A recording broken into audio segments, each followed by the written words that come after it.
There's no possible way to sugarcoat this. The Cards got absolutely dominated and they crumbled on the road in Rocky Top.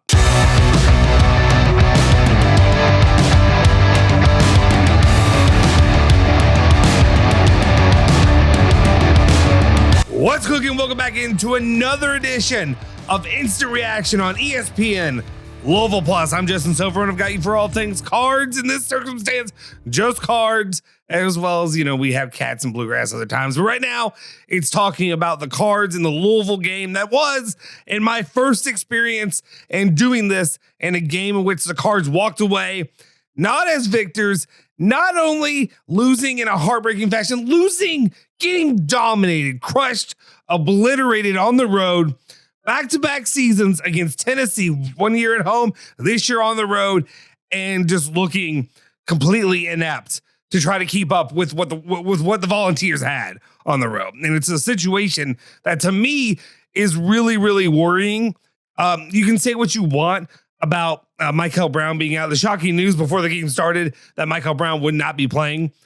We were thinking freshman phenom Nate Ament versus Mikel Brown, who would end up showing out and having the better freshman. Well, we didn't get to see it. Instead, we got to see a Nate Ament do his thing, but we also got to see a cast of characters that Tennessee has that Louisville just could not go up against. Give my credit to Adrian Woolley and, of course, to Ryan Conwell as well. The two guys who stepped up and did their thing in this game. If you didn't have them, you basically had nothing to work with in this game. My frustrations sorely on, it's a team-wide blame, but definitely when I'm looking at what Louisville basketball has or doesn't have when it comes to the big men. I'm talking about you, Sanan Defru. I'm talking about Ali Khalifa didn't get enough playing time to really matter. But I'm talking about Hadley. I'm looking at you. I'm looking at Kason Pryor. I'm looking at these guys who are, and I don't want to say 7 feet of useless. I'm not saying that, but what I'm saying is that's cute, that's nice, that's fun, that you're all able to shoot, that you can hit some threes, and that, against lesser competition, you can go out there and score in the paint, right? Instead, my issue is you go out there and you have to play against a physically dominant team. This is what it feels like going up back in the day against John Calipari and a lot of his 5 stars that he had in the big men that he would roll out there. And then, of course, you're going to talk about defensive style, not exactly the same, but similar to how Rick Pitino would play. High intensity, defensive guys, big guys dominating you, stopping you from penetrating, stopping you from getting anything in the lane, and, of course, shutting down what you do best, and that's your 3-point shooting. I don't like when Louisville's not shooting. What are they going to do? I don't know what this team's going to do, because when the threes aren't falling, this team crumbles. This team has nothing else to go to, especially when you have a guy like Mikel Brown out. Isaac McNeely, just spotlight on him. I'm sorry. He's been useless. At this point, Isaac McNeely, and shout out Lachlan McLean, who commented and kind of gave us an assessment of him early. And I thought maybe he was going to be inaccurate, going to be kind of wrong. In the end, I guess he's right. Because right now he went 3 halves without scoring a freaking 3. That's what you do, my guy, is your point out there is to drain threes. And you're out there unguarded some of the time, and you're not finishing. He ended up hitting a 3 in the last 5 minutes of the game when it was way out of hand, when it didn't matter. But if you're not hitting shots at this point, I don't know what you're doing on the floor, because your defense is absolute dog shit. And at this point, you're a liability for the team. You're not helping at all. So if for me, Pat Kelsey, find a spot on the bench for him and leave him there. Find somebody else who can actually play a little bit of defense and get these guys to back out there. Outside of that, back to the big guys and the point of contention for me. I don't know what this team does down the road, because you're going to run into teams like this.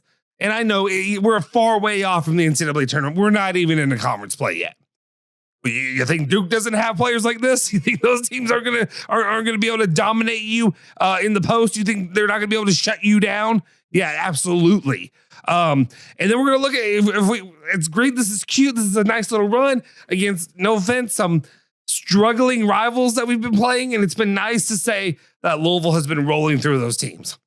You saw what happened with Arkansas, and now you see it's 2 out of 3 SEC teams go out there and just kind of have their way with you.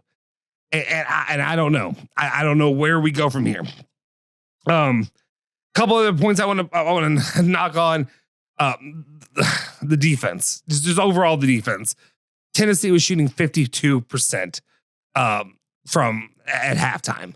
Louisville was at 36%. Guess what? That number went up. Louisville's number went up. It got up to 38% shooting by the end of the game. Guess what? Tennessee ended up finishing with 55% shooting. Defense is nowhere. Whoever. So I don't know if we need somebody to call Kenny Payne. I'm kidding. But do we need? I saw somebody tweet this out. Do we need to call David Padgett up? Do we need to find a big man whisperer, if you will? Do we need to find somebody who can get these big men into shape? To find us a big man who's worth a damn in the post. Like that. That's where I kind of am right now, and that's where some of my frustrations are. And also, just time out real quick. I'm sorry. This is your first time experiencing me after a game like this. I'm sorry. if you've seen me on Twitter, if you've seen my other things, I can be a little bit emotional. I'm trying to be coherent, thoughtful. I'm not just trying to crush the team. I'm not trying to do that. But I do have these feelings, and I do have a lot of worries that were proven to be accurate. Louisville had at least, I don't know if they had ended up with more, but I do know they had at least 3 shot clock violations during this game. The clock management, the not paying attention, that's another issue that this team has. Mental weakness, and it's something that I'm going to worry about. I guess you can throw out there that Jimmy Dykes, Louisville only loses when Jimmy Dykes is calling the game. They're 0 for 2 with Jimmy Dykes out there. Do you want to just put this on Jimmy Dykes? Just back overall, I'm looking, and again, the frustration, looking at the box score, looking at you saw it, you witnessed the game. Yeah, you don't need me to read off the box score to you, but I'm looking at guys. Sananda 4 points, McNeely 5, 9 from Hadley, everybody else 2-1, nothing, and it's only Conwell and only William being able to score, and that's the problem with this team. You're talking about a team that's supposed to be able that for most of the season was scoring near the hundreds, and they could barely get to 60. And as much as I want to be fair, as much as I want to say sometimes these games happen, sometimes you run into a buzzsaw. You saw what happened in Indiana, looked like crap against Kentucky. The game before that, they had played Penn State, who is a serviceable team, and blew them off the court, basically 40-piece them. Against them. So, and it's a weird season, right? Is it not? You have Michigan going out there 30-piece in Gonzaga going out there 30-piece in Kentucky, and you have these things happening left and right. I'm sick of getting dominated by a coach that I don't respect. I don't respect Rick Barnes. For years, I've been making jokes at Rick Barnes' expense, talking about how early in the season, games like this, he wins these games. By the time the postseason runs around, he's going to crap his pants like he always does. I don't know. That's where I am with this game. I have a lot of worries, a lot of trepidation, a lot more questions in mind of what this team can really do and what this postseason can even look like. Yes, this team's going to develop. Yes, this team is going to do more things. They're going to get Mikel Brown back. But if guys like McNeely and if these big men are not able to pull their weight, and especially when you look at a guy like Carey for Tennessee and what he's able to do, the girthiness of him, if you will, the size of him, the way he's able to dominate out there. If we can't get guys that can bang with that, and the only one physically who I've seen who can show any side, and when it comes to his play, it ain't going to be up there. But when it comes to physicality, his size, his strength, is Zugris. And Zugris ain't a guy that I'm trusting down low in meaningful minutes when the season's on the line. So I don't know.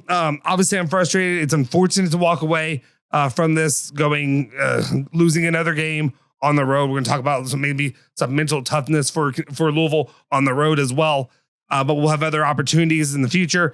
They're going to play Duke. They're going to play some good teams. This team lost to Syracuse. This Tennessee team lost to Syracuse. I don't think Syracuse is that good. This team also just came off a 3-game losing streak. And that's what you came into. So I don't know. I'm frustrated. It's unfortunate. A lot of negativity. Hopefully these guys are able to bounce back. and just get things ready for ACC play and, put some wins there and make us look like a team that I can kind of get behind and hope that can compete and win an ACC title. And as much as I would like to see, just win some games in the postseason at this point. Again, it's the second loss of the year. I don't want to blow it too out of proportion, but a lot of red flags that I see walking away from this game. Let me know. Do you disagree with me? Do you think that I'm making too much of this? Let me know in the comment section down below if you haven't already. Smash the like button, hit the subscribe button, hit that bell icon to stay notified, and join us for all the stuff we have here on ESPN Louisville Plus. I'll see you guys next time. Go Cards.